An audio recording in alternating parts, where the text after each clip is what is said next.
Bonsoir Edouard Fritsch.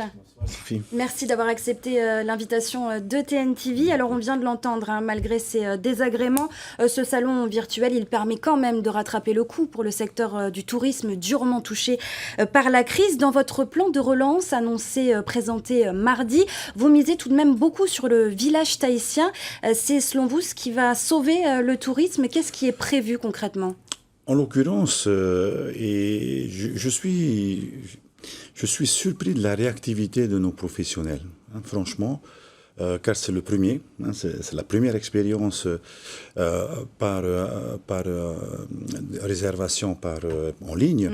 Et je crois que effectivement, nos professionnels ont bien compris qu'aujourd'hui, les choses vont un petit peu changer. On va changer de méthode, on va changer d'approche, et ils l'ont intégré. Effectivement, maintenant, c'est au niveau des infrastructures qu'il faut qu'on aille un peu plus vite.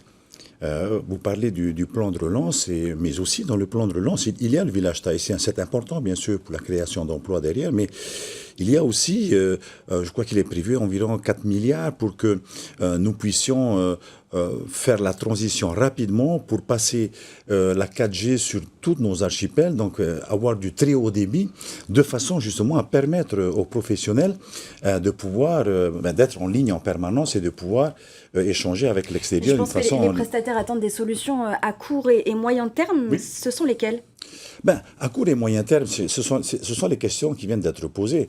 Effectivement, on se plaint du fait qu'il n'y a pas suffisamment de transport inter-île. Air Tahiti, par exemple, ne va pas suffisamment souvent, en particulier sur les Gambiers, mais je crois, et j'ai envie de leur dire que je pense que Air Tahiti est décidé à s'adapter, mais bien sûr que Air Tahiti vient de reprendre de l'activité. Vous avez vu que nous sommes passés de 10 vols à plus d'une quarantaine, et je pense qu'il passera en régime normal d'ici la fin de l'année, dès lors où il y a effectivement un surplus, enfin, des réservations qui viennent justifier la multiplication de ces vols. Mais il faut aussi dire que nous continuons nos aides en matière de structures touristiques, en particulier pour tout ce qui est des structures chez l'habitant. Donc la petite hôtellerie dans les archipels, là, Nicole Bouteau, effectivement, va disposer de crédits suffisamment importants pour que on se rééquipe bien, qu'on ait un produit qui soit effectivement un beau produit. Alors pour cette crise de l'État, le second prêt pour cette crise sanitaire, le second prêt de l'État pour l'outre-mer, dont la Polynésie, a été annoncé le 3 septembre à Paris. Est-ce que cela fait référence à cette dotation de solidarité nationale de 56 milliards que vous avez demandé? Exactement. Ce second prêt va s'inscrire dans les 56 milliards, effectivement, que nous avons annoncés en début de crise, et ce qui correspond aux besoins effectifs du pays. Et effectivement, ce que nous craignons le plus, c'est d'être en manque de trésorerie. Car vous savez que nous intervenons par le budget de fonctionnement du pays sur toutes les aides qui sont actuellement attribuées en matière de maintien de l'emploi, qui est une urgence pour nous, maintien de l'emploi et sauvetage de l'entreprise. Et rien que sur ces budgets, nous sommes à plus de 10 milliards aujourd'hui prévus d'ici la fin de l'année. Donc, le second emprunt devrait venir effectivement conforter notre situation financière, en particulier la situation de la trésorerie du pays. Alors des aides, on continue d'en parler. Vous avez annoncé venir en aide à la perliculture et à la pêche, eux aussi, durement touchés par la crise sanitaire. En plus du tourisme, 3 secteurs qui concentrent l'économie du pays. C'est peu. Comment sortir de cette fragilité aujourd'hui? Vous savez, effectivement, cette crise nous a permis de ce constat. Enfin, la grande dépendance de l'activité économique du pays, du tourisme, jusqu'aux usines de fabrication de jus et d'autres. Donc, c'est la raison pour laquelle le vice-président Tevaro Fritsch, effectivement, a proposé à ce que nous intervenions relativement fortement au niveau du secteur de la perliculture. Ils n'ont pas pu vendre de perles depuis pratiquement le mois de mars dernier. C'est-à-dire que ces personnes, ces entreprises, n'ont eu aucune recette. Donc il faut effectivement que là, le pays intervienne. Dans le plan de relance, il est prévu d'ici la fin de l'année d'injecter 300 millions de francs. Et surtout derrière, de prévoir des mesures pour prendre en charge le personnel, puisque le personnel dans les fermes pellières est important et ceux-là ne sont pas payés aujourd'hui du fait que les pelliculteurs n'ont pas de rentrée d'argent. Non, nous allons effectivement d'une façon sectorielle intervenir comme pour la pêche. Au niveau de la pêche aussi, vous imaginez bien que les avions ayant été retenus au sol, nous n'avons plus fait d'exportation de pêche. Toute la consommation a été concentrée sur le plan local et aujourd'hui, il y a des excédents importants dans les frigos de nos... Donc nous allons aussi à ce niveau-là intervenir et je crois qu'effectivement, il faudra diversifier fortement notre activité si on ne veut plus retrouver le scénario du mois de mars dernier. Alors Édouard Fritsch, vous avez été beaucoup critiqué sur la gestion de la crise. Une menace de grève générale plane depuis quelques jours. On vous reproche, concrètement, les syndicats de travailleurs vous reprochent de ne plus assurer la sécurité sanitaire. Qu'est-ce que vous leur répondez ce soir ? Non, je pense qu'ils exagèrent un peu en disant cela. Vous savez, je suis responsable de ce pays, je suis président du gouvernement de la Polynésie française, je ne peux pas ne pas m'occuper de mes compatriotes, de mes Polynésiens. Bien sûr que nous avons pris toutes les mesures avec le haut-commissaire depuis le 20 mars dernier pour protéger la Polynésie française. Mais vous comprendrez bien que depuis le 1er juillet, il a fallu que nous commencions à ouvrir nos frontières du fait que derrière couvait une crise sociale. La crise sociale, elle est là et elle est importante puisque plus de 20 000 emplois sont aujourd'hui menacés. Donc je ne pouvais pas non plus fermer les yeux sur la possibilité de relancer rapidement notre économie. Et je pense que là, les syndicats de salariés ou de patrons devraient saluer ce geste-là.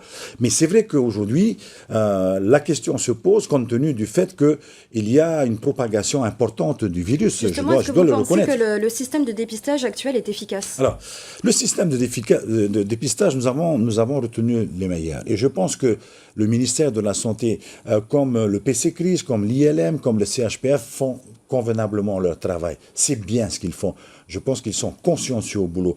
La question qui se pose, c'est sur le nombre de dépistages. Car effectivement, il y a un mois, j'avais demandé au ministre de la Santé d'ouvrir un second centre de dépistage qui serait le centre hospitalier du Taoné et de prévoir un troisième pour Tahiti. C'est les approches qu'il y a aujourd'hui avec l'Ifremer qui a, semble-t-il, des machines qui nous permettent de faire ces dépistages. Alors on en est où aujourd'hui ? Est-ce que ça va être la bonne solution ? Aujourd'hui, ce Covid, on le connaît bien comme on ne le connaît pas très bien puisqu'il nous crée des surprises à chaque fois.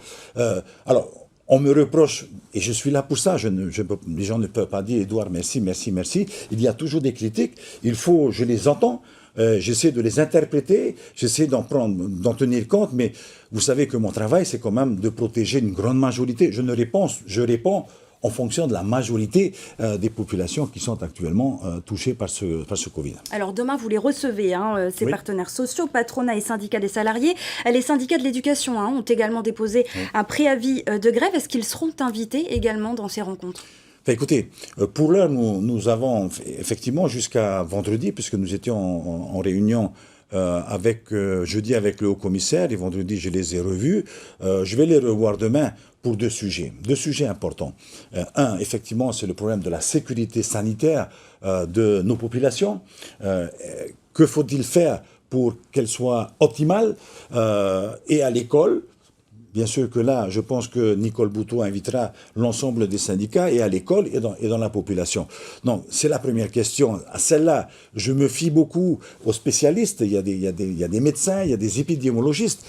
C'est eux qui doivent aussi nous conseiller, nous dire quelle serait la meilleure solution pour contenir cette crise. La deuxième chose, c'est quid des personnes contact, puisqu'on s'est rendu compte que les personnes contact ont joué un rôle très important dans la prolifération du virus dans notre pays.